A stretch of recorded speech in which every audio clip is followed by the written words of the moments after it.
Takuro Vega, it is time. Yes, it is. Winter Anime 2026.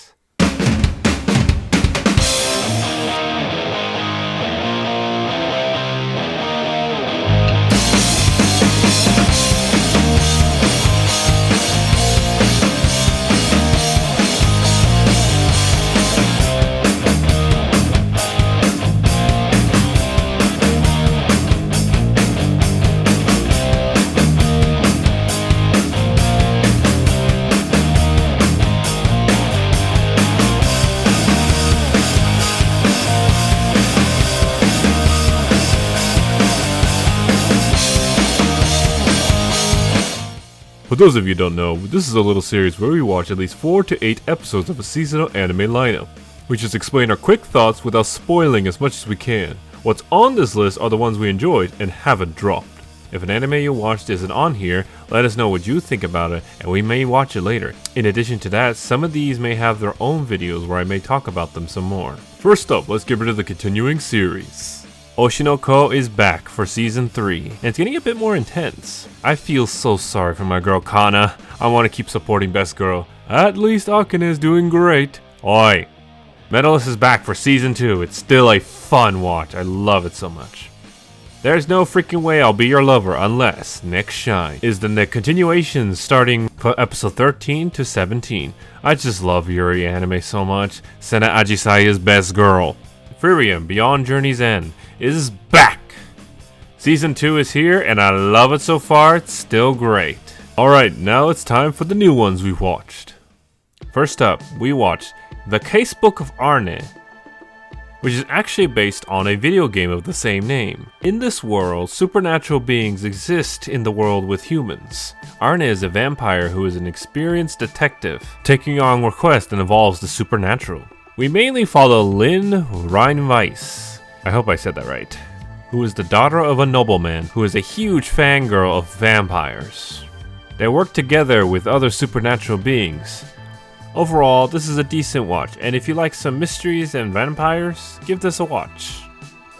Next up we watch Champion Witch. We follow Luna, who's one of the Black Witches, whose powers are involved with poisonous mushrooms.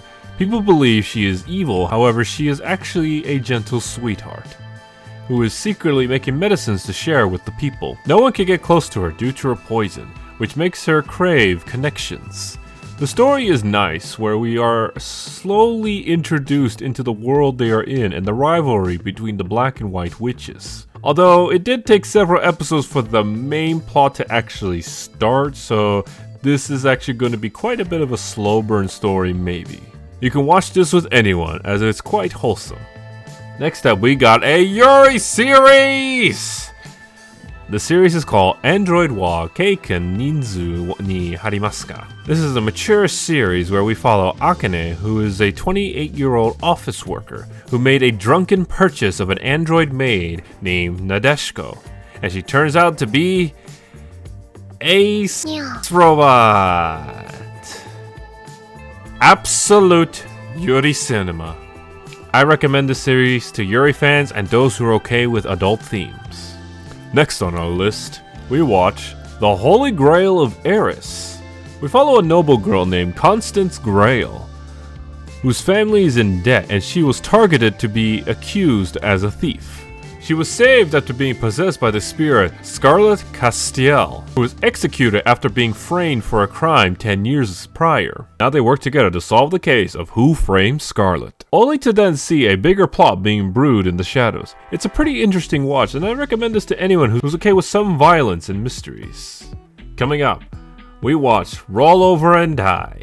It is a dark fantasy Yuri series! Let's go, that's 2 already! Technically 3 with the continuation of the other one. 2026 is looking fantastic for us Yuri fans. We follow Flum Apricot, who is the chosen hero and is discovered she had 0 stats. Some party members tortured her only to sell her to slavery. Upon escaping, she discovers that her skill Reversal makes her able to use a cursed sword without dying. She rescues another slave girl named Milkit and together they try to survive in the cruel world they live in. I recommend this to Yuri fans and those who are okay with heavy violence.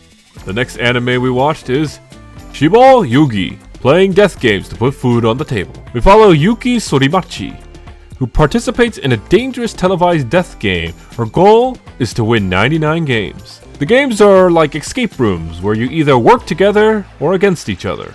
The rules and style of the games change every single time. Basically, cute girls doing Squid Game things. Yes, it is like Squid Game.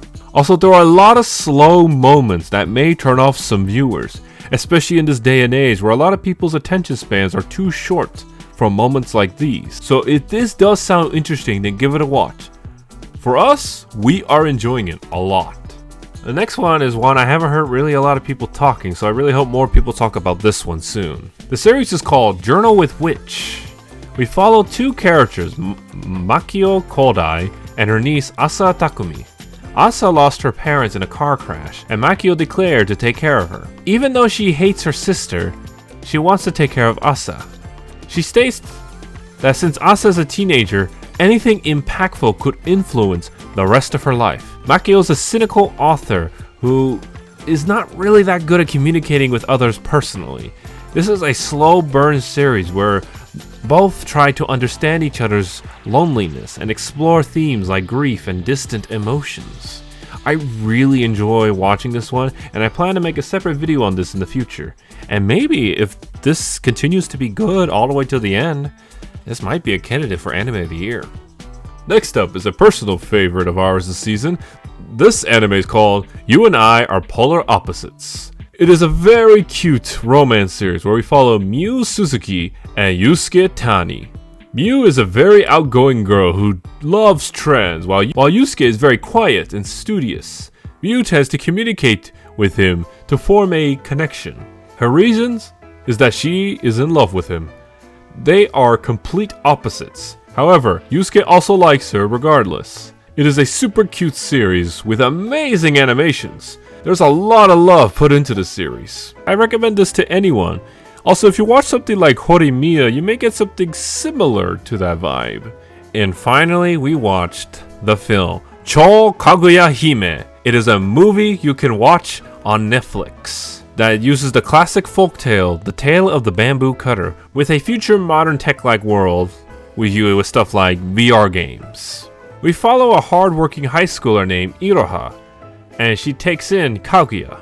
Kaguya is a girl from the moon who emerges from a utility pole. They both bond and become performers in the virtual world called Tsukuyomi. Also, this is a Yuri because Kaguya wants to marry Iroha. That is for this season. Yuri fans are eating good this year. I need to give this its own separate video and maybe a couple more rewatches. And there you have it, our quick thoughts of the Winter Anime 2026 lineup. Let us know which anime you are watching or plan to watch in the comments below. Well then, that's it from us, and with that out of the way, until next time for Spring Anime 2026.